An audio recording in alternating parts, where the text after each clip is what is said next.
I'm Deanna Cherbuliez. I'm in my studio on Vinalhaven, an island off the coast of Maine, and I'm going to talk to you a little bit today about a sculpture of mine called Reclamation that is in the Worcester Art Museum's collection.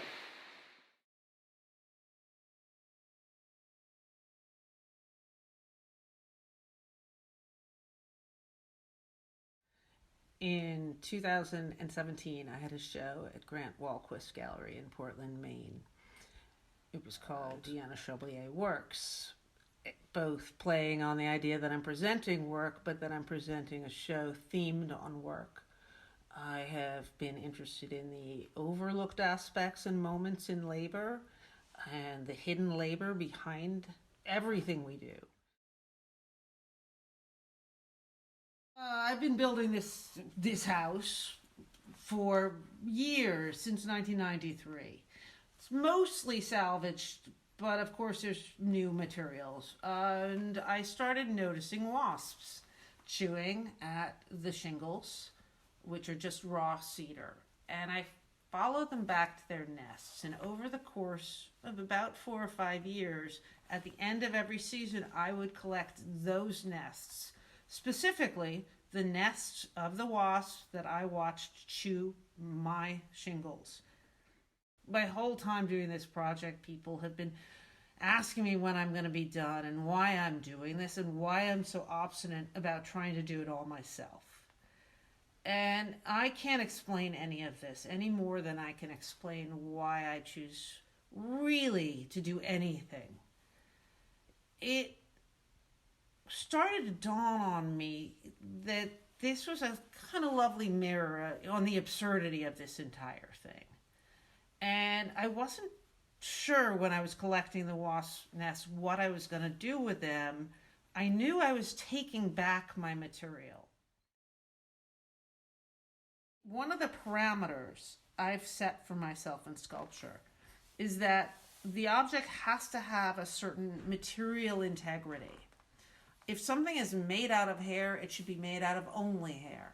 This was a project where I was trying to take the material the wasps had taken from me and make a model of the house out of it using only that material. So I'm going to tell you how I made the sculpture.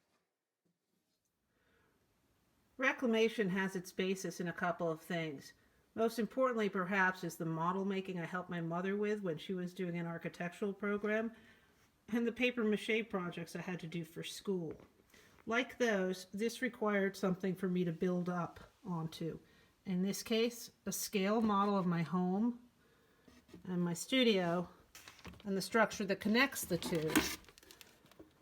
I built them out of foam core and covered them with wax, which allowed me to smooth it and also prevented the glue from sticking to it permanently.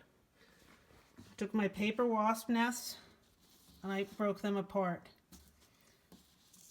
I used the paper like you would strips of newspaper, applying it in layers and building it up. About 10 layers to make a stiff, complete form of this. I was careful that the last layer be applied horizontally on the walls to correspond with the siding of the structures in real life. For the roof, I layered thin strips, only adhered on the top edge, so that it gave a dimensional texture. The actual real studio is a kind of rough barn-like building.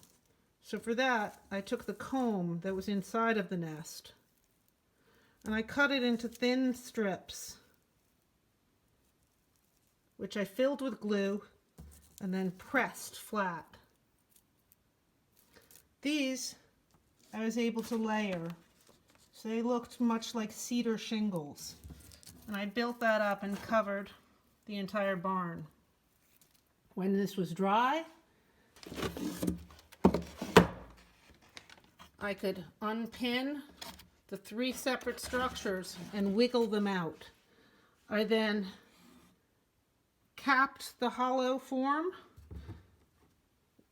with a sheet of paper made only out of the built up wasp paper and glue. and then attached very thin magnets. This project, like much of my work, required quite a bit of research and experimentation with the materials and the methods.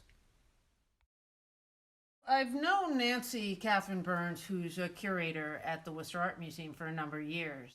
After my exhibit at Grant Walquist's gallery, in which this piece was displayed, I learned that the museum was interested in my work for acquisition. I was really honored to be considered for their collection because I had found that the exhibits I'd seen there were just of a very, very high caliber. This was my first acquisition by an institution, and it's surprising how complex that is. They have to consider all aspects of owning it, and most importantly, they have to consider being able to maintain it, being able to preserve it. Their conservation department is remarkable. The thoroughness with which the conservationist Paula Ortel Isbrown approached this work was not only impressive, but it was informative to me too.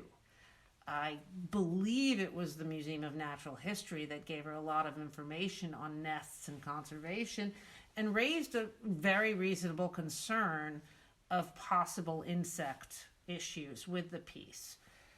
The gallerist and the museum worked with Historic New England on preservation, and the piece was taken to a controlled atmosphere chamber where it was given a CO2 treatment.